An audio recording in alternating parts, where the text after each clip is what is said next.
Hello students. तो जैसा कि तुम लोगों ने थंबनेल में देखा है, आज मैं बोट एंड स्ट्रीम बहुत बेसिक से समझा के उसका क्वेश्चन समझाने वाला हूँ।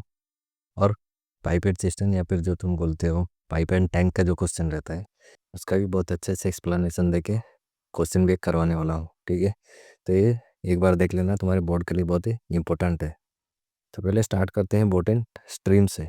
तो बोट एंड स्ट्रीम में अपस्ट्रीम डाउन स्ट्रीम क्या होता है सब अच्छे से समझने वाले हैं। ठीक है, ये देखो, पहले ऐसे एक रिवर बना लेता हूँ। ठीक है, रिवर में एक बोट भी बना लेते हैं। एक छोटा सा बोट बनाने दो मुझे। ये मान लो जैसे एक बोट है जो कि रिवर में चल रहा है। ठीक है, यहाँ पे एक इंसान बैठा देता हूँ जो कि बोट को चला रहा है। ओके, तो मान लो ये जो नीचे वाला डायरेक्शन, ये डायरेक्शन ऑफ वाटर है, वाटर इस डायरेक्शन में फ्लो कर रहा है और बोट भी वही डायरेक्शन में चल रहा है। ठीक है, दोनों का डायरेक्शन सेम है। तो बोट जब चल रहा है, बोट का कुछ स्पीड होगा, मान लेते हैं बोट का स्पीड किलोमीटर पर आवर है। ठीक है, वैसे जब वाटर फ्लो कर रहा है तो वाटर का भी तो कुछ स्पीड होगा, तो वाटर के स्पीड को हम मान लेते हैं किलोमीटर पर आवर। या इसका स्पीड ऑफ करंट भी बोला जाता है। ठीक है, दोनों सेम ही चीज़ होता है। इसको किलोमीटर पर आवर ले लिए तो दो स्पीड होता है, एक अपस्ट्रीम और एक डाउन स्ट्रीम।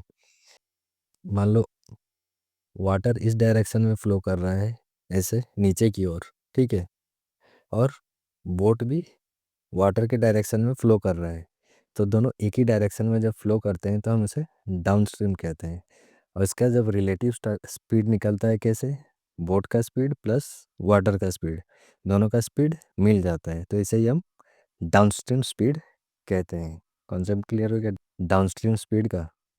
अब आते हैं अपस्ट्रीम में। अपस्ट्रीम में क्या होता है, जब वाटर इस लोअर डायरेक्शन में फ्लो कर रहा है लेकिन बोट अपोजिट डायरेक्शन में आता है, यानी कि करंट के फ्लो के अपोजिट डायरेक्शन में। ठीक है, तो यहाँ पे रिलेटिव स्पीड क्या होता है, तो रिलेटिव स्पीड यहाँ पे माइनस हो जाता है।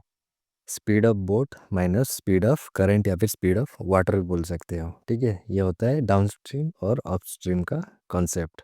तो ये रिलेटिव स्पीड का कॉन्सेप्ट जिसे समझ में आ गया उसके लिए ये चैप्टर बहुत ही इजी हो जाता है। तो इतने ये था तुम्हारा बेसिक।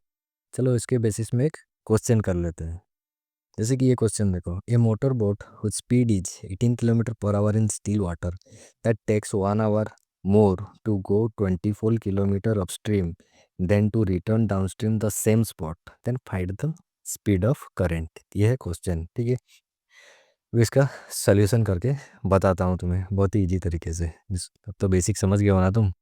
तो चलो सॉल्यूशन शुरू करते हैं इसका।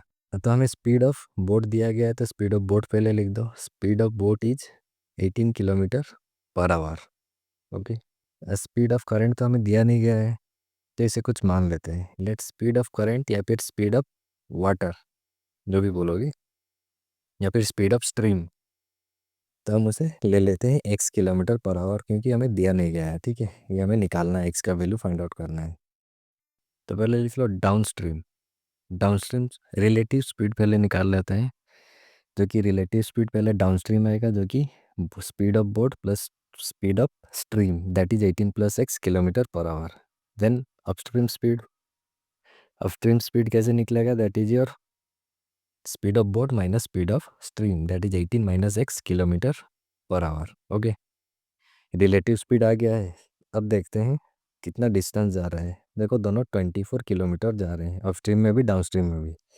तो डिस्टेंस ट्रेवल कितना हो जाएगा, दैट इज 24 किलोमीटर। 24 अपस्ट्रीम में गया है, 24 डाउनस्ट्रीम में भी गया हुआ है। ठीक है, इन देखो टाइम, हम पता है टाइम का फॉर्मूला क्या है, that is distance travelled upon speed.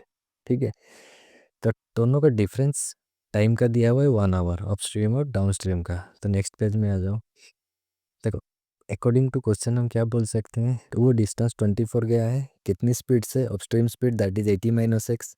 Distance बटा स्पीड तुम्हारा क्या हो गया, टाइम, माइनस वही 24, 18 प्लस एक्स, यानी अपस्ट्रीम में आया है तो 24/18 प्लस एक्स, या तो ये दोनों टाइम डिफरेंस दिया हुआ था 1 आवर। ओके, इक्वेशन बन गया। अब 24 कॉमन ले आओ तो ये रहेगा 1/18 minus X minus 1/18 plus X, that is equal to 1। अब यहाँ पे 24 को उधर भेज दो, बाकी को लेफ्ट साइड में रहने दो। 1/18 minus X minus 1/18 plus X that is equal to 1/24। ये उधर जाएगा तो क्या डिवाइड में हो जाएगा। अब इसका एलसीएम ले लो। देखो ए प्लस बी ए माइनस बी है, तो इसको क्या होगा ए इंटू बी, एलसीएम का 18 minus x into 18 plus x. ठीक है, अभी यहाँ डिवाइड होकर के आएगा ऊपर 18 प्लस एक्स माइनस 18 ब्रैकेट में 18 minus X that is equal to 1/24। अब इसको सॉल्व कर लेते हैं, ब्रैकेट ओपन कर लेते हैं, तो यह हो जाएगा नीचे 18 minus x into 18 plus x. Okay, अब ऊपर में देखो 18 plus x minus of 18 bracket open करने के बाद ये प्लस एक्स हो जाएगा दैट इज 1/24। देन फिर इसको सॉल्व करेंगे, तो ये देखो ए प्लस बी ए माइनस बी है, तो ए स्क्वायर माइनस बी स्क्वायर आएगा, मतलब 18 का स्क्वायर हो जाएगा माइनस एक्स का स्क्वायर हो जाएगा। ऊपर में देखो प्लस 18 माइनस 18 कैंसल आउट हो जाएंगे, and X plus X that is your 2x that is equal to 1/24।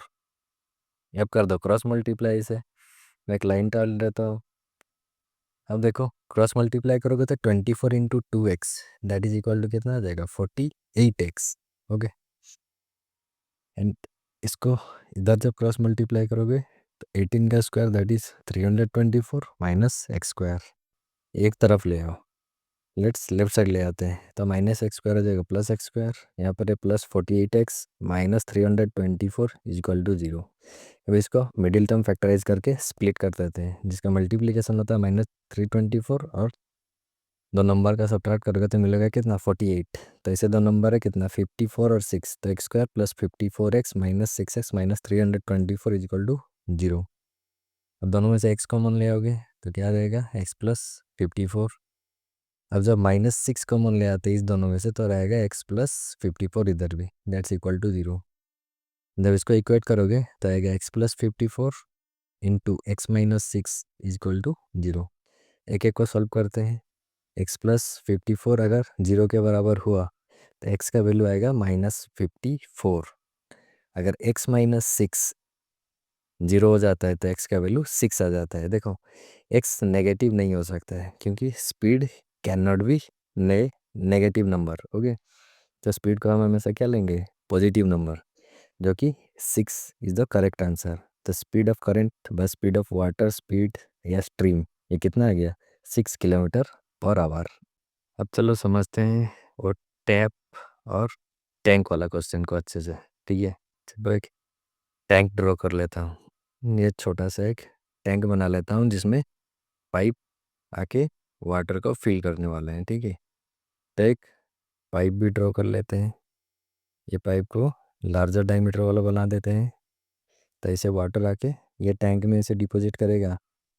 क्योंकि इसका डायमीटर बड़ा है तो ये क्या करेगा ज़्यादा पानी ला के डालेगा, और ये लिख देता हूँ इसे लार्जर डायमीटर पाइप। ओके, तो ये ज़्यादा पानी डालेगा तो इसे कम टाइम लगेगा। ओके, अब एक छोटा डायमीटर वाला पाइप बना देता हूँ जो भी वो भी इस टैंक को भरने वाला है। तो अगर इसका डायमीटर छोटा है तो ये पानी भी कम लाएगा और इसको टैंक भरने में टाइम भी ज़्यादा लगेगा लार्जर डायमीटर के मुकाबले। ठीक है, और एक चीज़ समझा देता हूँ। मान लो लार्ज डायमीटर का जो पाइप है ना, तो ये टोटल कंप्लीट दोनों एक ही टंकी को भर रहे हैं, तो एक ही यूनिट को दोनों दोनों का काम सेम है। दोनों एक ही यूनिट को फिल कर रहे हैं जो कि टैंक का कैपेसिटी है। टाइम दोनों को अलग अलग लग रहा है due to difference in diameters. Okay, तो मान लेते हैं जो लार्जर टाइप है, let the pipe having larger diameter that takes X hours to fill the tank completely. Okay, अगर टोटल काम 1 यूनिट काम वो कर रहा है x घंटे में, तो वो तो 1 घंटे में कितना करेगा, वो 1 घंटे में फिल करेगा 1/x part of that tank. Okay, total tank का जितना पार्ट था उसका 1/x ही फिल करेगा। ये रहा तुम्हारा लार्जर डायमीटर का। वैसे स्मॉलर डायमीटर का मान लेते हैं। Let the time taken by the smaller diameter of pipe to fill the tank is y hours. तो अगर वाई आवर्स में पूरा कंप्लीटली फिल कर देता है टैंक को, तो ये 1 आवर में कितना करेगा ना, 1/y part of the tank fill up करेगा। ठीक है, यह बेसिक, अगर टोटल वाई आवर में फिलअप करता है टैंक को, तो 1 घंटे में 1/y पार्ट फिलअप करेगा कितना, टैंक का। चलो एक क्वेश्चन उठा लेते हैं। Two taps together fill a tank in 903 by 8 hours, and tap of the larger diameter takes 10 hours less than the smaller one to fill the tank separately. Find the time in which each tap can fill the tank separately. Okay. तो इसको करने के लिए हमें क्या करना पड़ेगा, let the small diameter pipe fill the tank in x hours. ठीक है, मान लो कम्प्लीटली x आवर में टैंक को फिल कर देता है। तो लार्जर डायमीटर इससे 10 आवर लेस टाइम लेता है, तो लिखेंगे लार्जर डायमीटर पाइप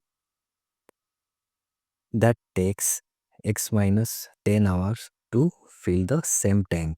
ओके, अब देखते हैं दोनों एक एक घंटे में कितने कितने पार्ट फिलअप करते हैं। The small pipe fills the tank in 1 hour. 1 hour में कितना पार्ट करेगा ना, 1/x पार्ट ये फिलअप करेगा टैंक का। In the larger pipe that fills the tank in 1 hour, that is equal to 1/x minus 10th part of that same tank.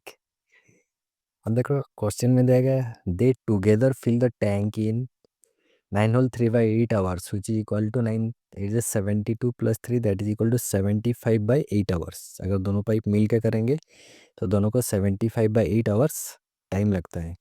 तो देख लेते हैं दोनों मिल के 1 घंटे में कितना काम करते हैं। Together they do it, together they fill in 1 hour, that is equal to 1/75/8 part, that is equal to 8/75 part of that tank। अब देखो ये दोनों पाइप का 1 आवर का मैं निकाल लिया हूँ। स्मॉलर पाइप 1 आवर में कितना करता है, लार्जर पाइप 1 आवर में कितना करता है, दोनों मिल के 1 आवर में कितना करते हैं। अब चलो इसी से इक्वेशन बना लेते हैं। ठीक है, तो इक्वेशन स्मॉलर पाइप 1/x करता है plus larger pipe 1/x minus 10 कर लेता है, तो दोनों मिला के कितने कर दिए, 8/75 काम हो गया।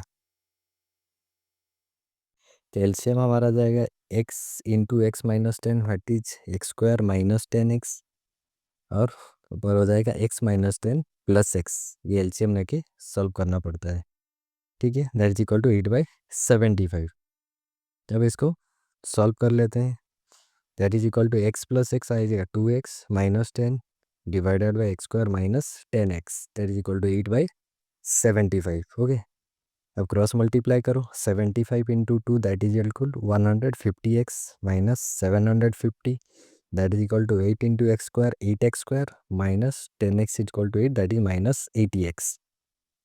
अब इक्वेशन एक तरफ ले आओ सबको, तो ये बन जाएगा 8x स्क्वायर माइनस 80x, 150 का उधर भेज दोगे तो कितना आएगा minus 150x 750 that is equal to 0।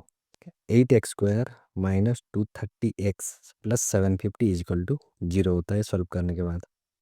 Equation इतना बड़ा नहीं रखेंगे, इसको छोटा कर देंगे, 2 से कैंसिल आउट कर दीजिए सबको, तो ये हो जाएगा 4x square minus 115x plus 375 that is equal to 0।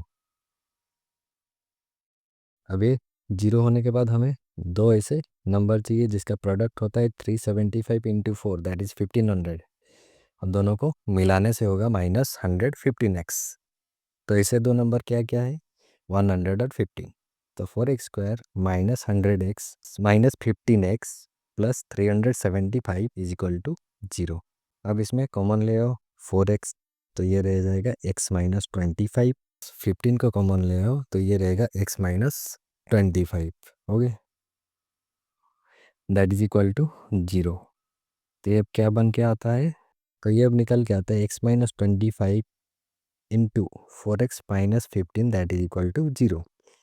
और x माइनस 25 को सॉल्व करें तो ये x का वैल्यू निकल के आता है 25, और 4x माइनस 15 इसको जब हम सॉल्व करेंगे तो ये निकल के आएगा x का value 4x is equal to कितना प्लस 15, एंड x का वैल्यू आ जाएगा 15/4।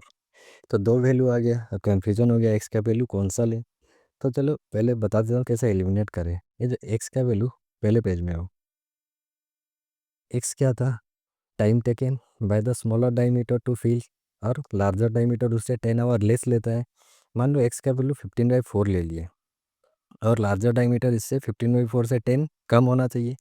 तो इसे माइनस करके देखते हैं क्या वैल्यू आता है। इसको जब सॉल्व करोगे ना तो ये -15 - 40/4 विच इज़ इक्वल टू -25/4 आ रहा है। तो देखो टाइम तो नेगेटिव हो नहीं सकता, इसीलिए एक्स का वैल्यू 15/4 एलिमिनेट हो गया। तो एक्स का वैल्यू कितना आ गया 25। तो जो स्मॉलर पाइप है वो 25 आवर्स लेता है फिल करने को टैंक इंडिविजुअली। एंड हमारा जो लार्जर पाइप था वो क्या होता है 10 आवर लेस टाइम लेता है स्मॉलर, हमारे स्मॉलर पाइप से। ठीक है, तो उसका टाइम कैसा आएगा 25 - 10 that is equal to 15 hours. तो 15 आवर्स लार्जर पाइप एलोन लेता है टैंक को फिल करने के लिए। ठीक है, समझ गया? अगर अच्छे से समझ आ गया तो वीडियो को लाइक और फ्रेंड के साथ शेयर भी कर देना।